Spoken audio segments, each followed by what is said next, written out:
The next one is they're showing us more of our colors. So now not only do we have navy blue and white, but we have this powder blue, and then we have what we call our tertiary color, which is our splash color, which is green. So we'll go to the next slide. So this is our icon. Now let me ask you a question. How many of you guys see the N inside of it? You see it? Okay, I'm going to be really honest. The first time when they presented to us, I was like, oh, that's a cool shape. Look at all the signs and stuff. That's cool. And immediately Pastor Rowan and Pastor Regan were like, oh, the N. I was like, yes, the N. The N is so good. I didn't even see it. But you know, even like we wanted to break this down because they didn't just come up with this. Like they didn't just sit down and draw a bunch of lines and a big N and say, okay, here you go. They actually had reasoning for why they did it. So we'll go to the next slide. So when we talked about who we were as a church, that we wanted this to be a place where people could come and experience God, that they could come and feel free to worship, and as we worship Him, you know, that other people will be drawn to this place. This is kind of what they designed. So you see, like over here, the empty tomb, right, representing the fact that we live the resurrected life, right? We believe that now we're called to this life, and so they drew that out, and they, you know, what would a shout of praise look like? You know, saying everything that God has done, and they sort of put that into what we now have as the icon. So now when you see it, you're going to know it's not just a bunch of lines that are haphazardly placed. It actually has purpose to it. So we go to the next slide. So these are the colors that they gave us, and even the colors, they have meaning, you know. The navy blue and the powder blue are our primary colors, and white, obviously. But then we have this flash of green, and when they gave us the green, they were like, we really know that you guys are going to go into a season of growth, and we wanted a color that signified what it looks like to have new life and growth in this place. How awesome is that, right? And then if we go on to the next slide, this is the last one of the presentation. You'll notice as you walk through, there's lots of different patterns that we have. You know, these were actually hand-created by We're Stewards, so these are personalized to us. And really, because we are so diverse, they wanted to create something in our brand identity that reflected our diversity. And so they hand-drew these patterns, because each of these patterns represent, you know, different ways of these shapes and coming to be. And you can make all these patterns, different versions of the colors, and collectively they work together, but they all kind of stand out on their own. And this is kind of the reflection of the diversity in our house. So this is the presentation that We're Steward gave us. So this is what we saw a couple of months ago. Yeah, it looks so good. Doesn't it look good? So we did this, and this is kind of for the church as a whole, but we didn't want to just do something for the whole church. We also wanted to kind of add a special touch to some of the sub-ministries of the church too. So maybe you can talk about that. Yeah, that's right. So, you know, as Pastor Regan has been talking about, our step in unity, you know, really this was our first step in, you know, how do we give you the bones of unity? Because obviously unity is a work that we all have to be committed to, right? But we can give you some kind of structural bones to it. One of the things, you know, reasons why we felt like rebranding was going to be good was because previously, you know, we had the main logo that represented New Hope as total, but I don't know if you've ever thought about it or not, but all the other sub-ministries had their own logo, their own looks, their own feels, which is okay. But what happens is when you bring everything together, there's this subtlety of everything working together as it should. And even in that, we thought, how can we bring unity between ministries? One of the greatest ways we can do that is for it to have a similar look and feel. Now, how it outworks is very different. So what you're going to see is the main logo and the main icon is that N, obviously with New Hope Worship Center, our colors. But then we thought, how do we sub-brand that out? So now that kids and youth and young adults and legacy, how do all these sub-ministries, connect groups, dream team, how do they work together so that if you were to see it, you would go, oh, that's New Hope, you know? And so we have sub-branded. You'll start seeing a lot of that as you walk our facility. If you came in this morning, you noticed New Hope Kids is different. You know, and we look at every single ministry underneath ours and we thought, how can we give them some bones and structures to be unified, but also be unique in how they outwork? So you'll notice in the kids, there's a lot of fun colors. They have way more colors than we do. We added yellow and red, green and blues, and it's just super fun because one of our primary goals for kids is to know that they can come to church and church is fun. And some of that outworks itself visually. They could come in and go, oh, look at all these fun, bright colors. You know, church is fun for kids, right? You'll notice that legacy, you know, theirs is more the powder blue and the navy, that we added some gray because we feel like that's a more established group. And we want it to be more sophisticated in its feel. You'll notice that with the youth, Theirs is way more funky and colorful, and we wanted their logos to be a little bit more flexible, because how many of you guys know culture for them is changing lightning speed?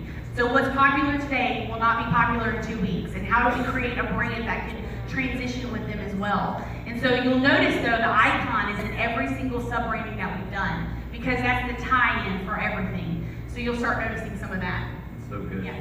And we appreciate you guys indulging us a little bit this morning. I know this is really different from a normal Sunday morning service, and kind of goes against the flow, but we do feel like it's important because we want you to see that all this is working together for unity to help fulfill the vision and the mission of this church. So and we've been talking about unity, and so give us your perspective on how this all ties together into bringing unity.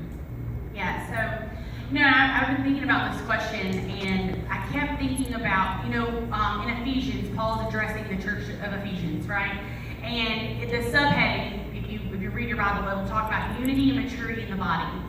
And so Paul is talking to the church of Ephesians, and he's kind of talking about unity. At this point, that Jesus has come and he's debunking some of the stuff that they believed in the past, and what he says to them is, no longer can we all go our own ways. I'm paraphrasing this very greatly, but he says, no, we shouldn't be some going this way and some going that, some taking this path and some taking that. He said, we all should be on the same road heading in the same direction, because we believe in the same thing. We believe in God. We believe in one faith.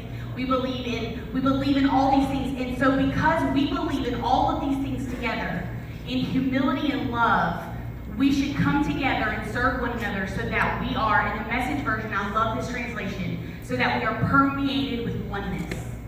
And I love that idea, permeated in oneness, in thought and action. And then he goes on to say, but here's the deal with unity. It's not that we're all the same or we're all doing the same thing. He says, in fact, I've given some to be teachers, some prophets, some apostles, some preachers, all these things. So we all have different functions in the way that we do it. But that they would all come together and work rhythmically together in oneness. And I think that is so beautiful. And that is, we're talking about branding. And I know, however you think, maybe you think like, oh, that doesn't even seem spiritual. And, the reality is we're living in a day today where we're living, you even said, a post-Christian world, where people are trying to navigate God in whatever venues they have. So digitally, people are Googling our church before they even step foot. They're going to go to our website. They're going to look at our social media. Because culture is changing so much, we should be the forerunners of putting ourselves out there and creating something that people, when they see it, when brand is consistent and when it's done well, you don't notice it too much, but there's something about it that gives you a feeling. And what it gives you a feeling of is integrity. That people feel like what they're seeing in their experience is matching to what they see. And so how can we bring those two things together? That's really what this whole rebranding has been about. Like, how can we function and permeate with oneness? Well, for us, it starts with giving you something that makes us feel like we're one, visually. The reality is that God gave us all 5 senses, and how we experience life is through those 5 senses. Interestingly enough, one of them is vision, like through our sight. We're taking in, and we're something's communicating in our brains, and we have a thought and a feeling about it. And so when people come into our church, they see that things are done with excellence, and it feels like it makes sense, and it's communicated clearly. Without even knowing it, we're giving them a sense of trust in who we are, that the experience will line up with what they see. And so that's really exciting. And, that's even started, you mentioned consistency in our language, like nothing, the great thing about this whole thing is nothing is really new. Besides the look and feel of it, nothing that we're doing in church is new. We're figuring out how can we communicate it so it's simple and easy for people to access. If we really believe that church is for lost people, and we want people to come in who are far from God and experience Him, how can we give them tools to do that is simple and laid out, that they would be willing, they'd be able to walk forward? In January, Michael W. Smith, Pastor Rowan asked Michael W. Smith to come, and he preached. He was from Church of the Highlands and our churches, and he actually kind of consulted with us a little bit. And funny enough, after one of the services, we were getting ready to do membership, baptism that month. We had all these things lined up, and so he was in the atrium. He was talking to some of you guys. He came back to us as staff, and he was like, "Ooh, we have a little bit of a problem."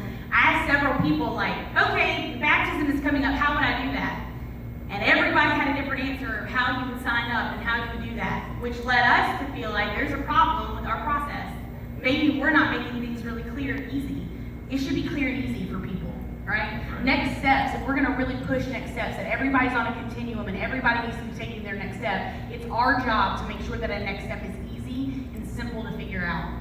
So we're trying to make things really consistent, and even with our language, we're talking about oneness and unity.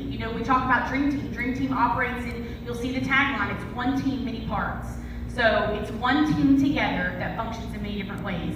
Connect groups, we talk about that language. That there's many types of connect groups that you can get involved in. There's interest groups, and then there's full-on Bible studies.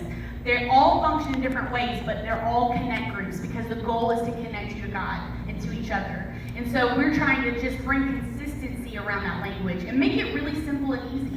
So another thing that you've mentioned is our website. Currently we are under construction, so if you go to our website now, you'll go to our splash page.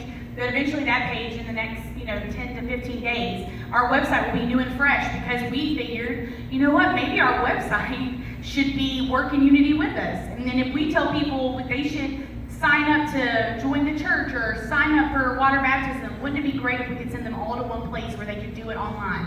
So our new website will have all those functionalities that if we ask you to do something, you can actually go online and do it right there.